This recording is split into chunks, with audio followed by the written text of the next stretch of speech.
Hello tout le monde, nouveau rapport de vide-grenier numéro 4 avec des jeux sympas que j'ai trouvés. On commence tout de suite avec un Mega Drive Sega Jurassic Park Rampage édition que j'ai trouvé en brocante pour 10 € chez un pro. Ça reste un bon prix. C'est un jeu que j'avais pas. Désolé pour le focus, il est pas terrible mais le temps est dégueulasse. L'intérieur est très beau. De la boîte, regardez-moi ça, l'explication est sympa. La cartouche est propre.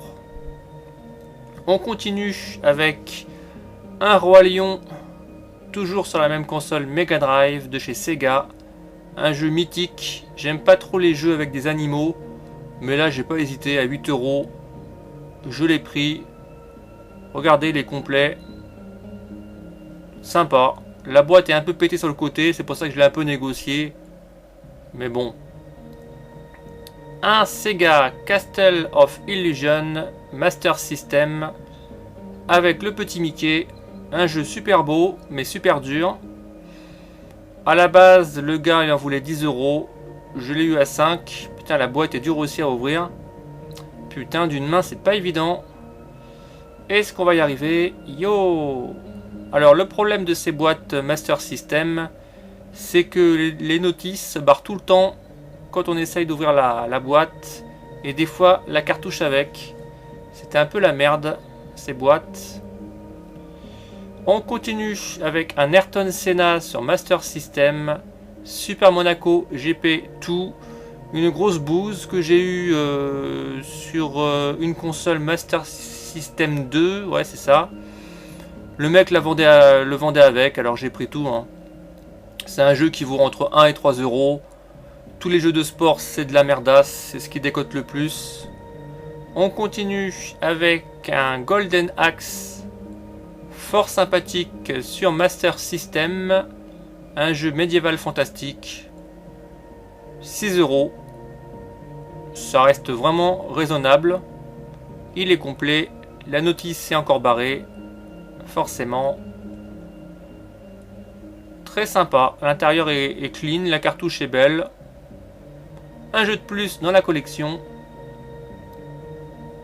Je le testerai bientôt, je le connais pas trop, ce jeu. On va passer à du jeu PS2 que j'ai trouvé en cash. Le Parrain édition limitée avec 2 disques. Boîte en fer. Bienvenue dans la famille. Et je l'ai payé, focus. Oh, quelle vidéo de merde, là, j'ai du mal à faire mes images. 5,99 €. C'est honnête, j'ai vu que sur eBay, il coûtait entre 10 et 15 €. Bon, voilà, ça mange pas de pain. Je vais essayer de l'ouvrir d'une main pour vous montrer l'intérieur. C'est vraiment un truc sympa à trouver. Tout ce qui est édition limitée, collector, n'hésitez pas à acheter si c'est pas trop cher. Bon, le CD bouge un peu, c'est pas grave. Vous me direz si le jeu est bon en lui-même. Je connais pas du tout ce jeu, je vais pas essayer. On verra ça plus tard. Toc, je le rangerai plus tard dans sa boîte, parce que là avec une main, je ne pourrai pas. On continue avec un super titre, super bon, Hitman 2 sur PS2. Que j'ai acheté aussi en cash pour 4,99 €. Fallait pas s'en priver. Un jeu d'infiltration à la Metal Gear. Est-ce que je peux pouvoir avoir la boîte? Ouais, c'est bon. Excellent, bon état, rien à dire. Au suivant. J'ai trouvé son petit frère, toujours sur un cash. Hitman Blood Money, 4,99 €. Excellentissime aussi, on ne le présente plus. C'est vraiment des jeux à posséder, c'est des jeux très violents mais bon. Voilà, j'aime beaucoup la notice avec écrit manuel à l'usage du professionnel, puisque c'est un tueur à gage à la base. Cool. On passe au jeu GameCube, un grand classique, Splinter Cell Pandora Tomorrow. Excellent jeu. Encore un jeu d'infiltration. C'est un jeu que j'ai dû payer 6 €.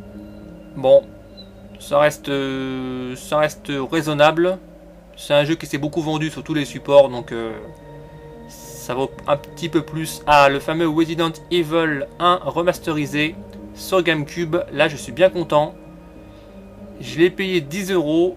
Je sais que maintenant, c'est un jeu qui commence vraiment à grimper entre 20 et 25 euros. Il est tout complet, full set, avec ces deux CD. Il y a l'explication, il n'y a pas de souci. Vraiment heureux de l'avoir trouvé. Sympa, sympa. Celui-ci, je l'ai trouvé dans un cache. Et ouais, avec deux autres de ses petits frères, vous allez voir. Et j'ai eu un coup de cul. Il devait être mis sur l'étagère au moment où je suis passé, quoi. Resident Evil 0 sur toujours GameCube. Pour pas mal de gens, c'est vrai que c'est le jeu le plus pourri de toute la série. Moi perso, je trouve qu'il est bon. Il est très bon même pour moi. C'est un des premiers, on pouvait jouer à deux, enfin on était deux dans le jeu avec un perso contrôlé par l'ordinateur. Resident Evil 4, un grand classique, magnifique, toujours sur GameCube. Content aussi de l'avoir trouvé, vous voyez j'ai trouvé les trois en même temps. Il y a encore le ticket de caisse à l'intérieur, avec les deux CD. Bon, ça vaut pas du Resident Evil 2 ou 3, mais c'est quand même des jeux qui cotent. Excellent. Comme quoi, il faut passer souvent dans les magasins. On continue avec un jeu Medal of Honor, Soleil Levant. Jeu très moyen, mais je l'avais pas. 8 euros, complet, avec ses deux CD, son explication, sa notice, quoi. Ça mange toujours pas de pain. Dans la boîte, dans la collection, on finish avec un Call of Duty, le jour de gloire, sur toujours GameCube. Un bon petit jeu. Celui-là, je l'ai payé 4 euros. Il s'est tellement vendu qu'il vaut pas grand chose, mais c'est vraiment une bonne référence. Bon les amis, j'espère que ça vous a plu et je vous dis à très bientôt pour un nouveau Brocante Game. Ciao ciao.